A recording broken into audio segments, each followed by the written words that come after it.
আজকে কত লক্ষ মানুষ পরিষেবা পেয়েছে জানেন এই জেলায়? মাত্র 2,26,000। আজকের এই সভা থেকে ডাইরেক্ট ব্যাংক অ্যাকাউন্টে তাদের পরিষেবা পাঠিয়ে দেওয়া হয়েছে। কয়েকজনকে তো মঞ্চ থেকে দিলাম, 2,26,000 পেয়ে গেল।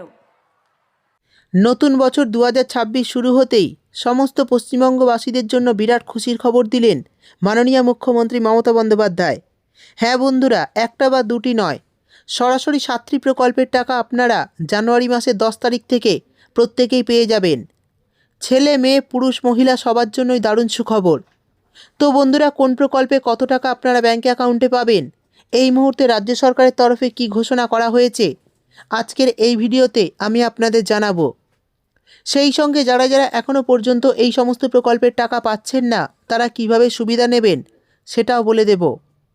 তো বন্ধুরা, জানুয়ারি মাসের 10 তারিখ থেকে কোন কোন প্রকল্পের টাকা দেওয়া শুরু হবে আর কারা কত টাকা পাবে চলুন দেখে নিই। তাই ভিডিওটি একটু স্কিপ না করে পুরোটা দেখবেন। আর যদি আপনি আমাদের চ্যানেলে নতুন আসেন তাহলে চ্যানেলটিকে সাবস্ক্রাইব করে দেবেন আর পাশের নোটিফিকেশান বেলটি অল করে রাখবেন। তো চলুন ভিডিওটি শুরু করি। দেখুন, বলা হয়েছে নতুন বছর 2026 সালে প্রচুর এমন উপভোক্তা রয়েছেন যারা বিভিন্ন সরকারি সুবিধা থেকে বঞ্চিত হতে পারেন। টাকা পাওয়ার যোগ্য নয় কিংবা ভুল নথি বা তথ্যের জন্য বা অন্যান্য একাধিক কারণে বেশ কিছু উপভোক্তার টাকা বা সরকারি সুবিধা গত কয়েক মাস থেকে বন্ধ হয়েছে সরকারের তরফ থেকে। নতুন বছরের ভোটার লিস্টে নাম বাতিল থেকে বিনামূল্যে রেশনও বন্ধ হতে পারে। তবে এরই মাঝে একাধিক প্রকল্পের টাকা এই নতুন বছরেই উপভোক্তাদের ব্যাঙ্ক অ্যাকাউন্টে ঢুকতে চলেছে, যার লিস্ট নিম্নে আলোচনা করা হলো।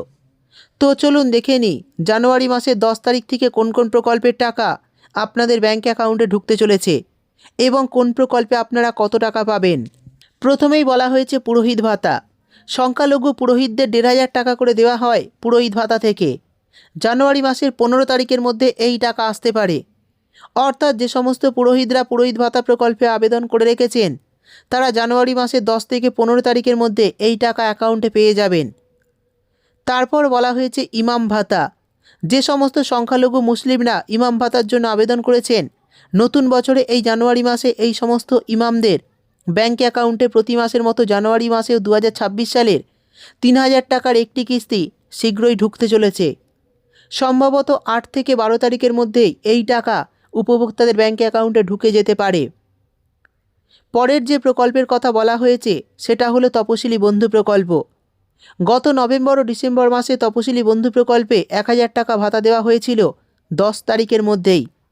আশা করা যাচ্ছে জানুয়ারি মাসেও 10 তারিখ থেকে 20 তারিখের মধ্যে এই প্রকল্পের 1,000 টাকার একটি কিস্তি জমা হতে পারে আপনাদের ব্যাঙ্ক অ্যাকাউন্টে। এরপর বলা হয়েছে লক্ষ্মীর ভাণ্ডার প্রকল্প। পশ্চিমবঙ্গের সবথেকে জনপ্রিয় এই প্রকল্প। এই প্রকল্প থেকে প্রতি মাসে মা বোনেরা 1,012 টাকা করে ব্যাঙ্ক অ্যাকাউন্টে পাচ্ছেন। এই প্রকল্পের টাকা মহিলাদের কাছে খুবই গুরুত্বপূর্ণ, তাই প্রতি মাসে মা বোনেরা অপেক্ষা করে থাকে এই টাকার জন্য। তো যে সমস্ত মহিলারা প্রত্যেক মাসে মাসে টাকা পাচ্ছেন তারা জানুয়ারি মাসেও 1,012 টাকা পাবেন। ইতিমধ্যে এই টাকা দেওয়া শুরু হয়েছে। যারা এখনও পর্যন্ত ব্যাঙ্ক অ্যাকাউন্টে পাননি তারা 10 থেকে 15 তারিখের মধ্যে এই টাকা অ্যাকাউন্টে পেয়ে যাবেন। আর যারা নতুন করে আবেদন করেছেন তারা যদি এই জানুয়ারি মাসে অ্যাকাউন্টে টাকা না পান তাহলে কিন্তু ফেব্রুয়ারি মাস থেকে আপনারা অ্যাকাউন্টে টাকা পেতে পারেন। এরপর যে প্রকল্পের কথা বলা হয়েছে সেটি হলো কৃষক বন্ধু প্রকল্প। পশ্চিমবঙ্গ রাজ্য সরকার কৃষকদের আর্থিকভাবে সাহায্য করার জন্য এই প্রকল্প চালু করেছিল। এই প্রকল্প থেকে প্রত্যেক কৃষকদের বছরে সর্বোচ্চ 10,000 টাকা এবং সর্বনিম্ন 4,000 টাকার আর্থিক সুবিধা দেয়। তো যে সমস্ত কৃষকরা কৃষক বন্ধু প্রকল্পে নাম নথিভুক্ত করেছেন বা যারা খরিফ মরশুমের টাকা পেয়ে গেছেন তাদের কিন্তু এই রবি কিস্তির টাকাও জানুয়ারি মাসের 10 তারিখ থেকে 20 তারিখের মধ্যে অ্যাকাউন্টে দেওয়া হতে পারে। কৃষক বন্ধু প্রকল্পের খরিফ মরশুমের টাকা ইতিমধ্যে কৃষকরা অ্যাকাউন্টে পেয়ে গেছেন। এবার রবি কিস্তির টাকার জন্য অপেক্ষা করছেন। যেহেতু রাজ্যে এসআইআরের এই সমস্ত কাজগুলি চলছিল সেই জন্যই কিন্তু এই কৃষক বন্ধু প্রকল্পের টাকা দিতে কৃষকদের একটু দেরি হচ্ছে। তবে চিন্তা করবেন না, জানুয়ারি মাসের 10 তারিখ থেকে 20 তারিখের মধ্যে আপনাদের অ্যাকাউন্টে এই প্রকল্পের টাকা চলে আসবে। তারপর বলা হয়েছে বিধবা ভাতা। 18 বছরের ঊর্ধ্বে যে সমস্ত বিধবা মহিলারা রয়েছেন তারা এই প্রকল্পে আবেদন করে রেখেছেন। যারা আগে থেকেই টাকা পাচ্ছেন তাদেরকেও জানুয়ারি মাসের তৃতীয় সপ্তাহের মধ্যে 1,500 টাকার আরও একটি কিস্তি ব্যাঙ্ক অ্যাকাউন্টে দিয়ে দেওয়া হবে। তো যারা আবেদন করে রেখেছেন তাদের কিন্তু জানুয়ারি মাসের তৃতীয় সপ্তাহের মধ্যে এই টাকা আপনাদের ব্যাঙ্ক অ্যাকাউন্টে ঢুকতে চলেছে। তারপর বলা হয়েছে বাংলার বাড়ি প্রকল্প। 2025 সালের ডিসেম্বর মাসে বাংলার বাড়ি প্রকল্পের বাকি থাকা 16 লক্ষ উপভোক্তাদের প্রথম কিস্তি 60,000 টাকা দেওয়ার কথা থাকলেও রাজ্য জুড়ে এসআইআরের কারণে সেই টাকা দেওয়া হয়ে ওঠেনি। ফলে সম্ভবত এই প্রকল্পের টাকা 2026 সালের এই জানুয়ারি মাসেই উপভোক্তাদের ব্যাঙ্ক অ্যাকাউন্টে দেওয়া হতে পারে। তো যে সমস্ত উপভোক্তারা অর্থাৎ 16 লক্ষ বাকি থাকা উপভোক্তাদের অ্যাকাউন্টে যে প্রথম কিস্তির টাকা দেওয়ার কথা ছিল ডিসেম্বর মাসে, এসআইআরের কারণে কিন্তু সেই টাকা একটু পিছিয়ে গেছে। তবে চিন্তা করবেন না, জানুয়ারি মাসে কিন্তু এই টাকা আপনাদের ব্যাঙ্ক অ্যাকাউন্টে দেওয়া হবে, সেটা মাননীয় মুখ্যমন্ত্রী ঘোষণাও করেছেন। শেষে যে প্রকল্পের কথা বলা হয়েছে সেটি হলো বেকার ভাতা। এই প্রকল্পের তরফে রাজ্যের বেকার ছেলেমেয়েদের প্রত্যেক মাসে 1,500 টাকা করে ভাতা দেওয়া হয়। তো যারা এই ভাতার টাকার জন্য অপেক্ষা করে রয়েছেন, আশা করছি জানুয়ারি মাসের 20 তারিখের মধ্যে আপনাদের ব্যাঙ্ক অ্যাকাউন্টে এই টাকা চলে আসবে। চিন্তা করবেন না, আপনারা এই টাকা কিন্তু জানুয়ারি মাসের তৃতীয় সপ্তাহের মধ্যে অ্যাকাউন্টে পেয়ে যাবেন।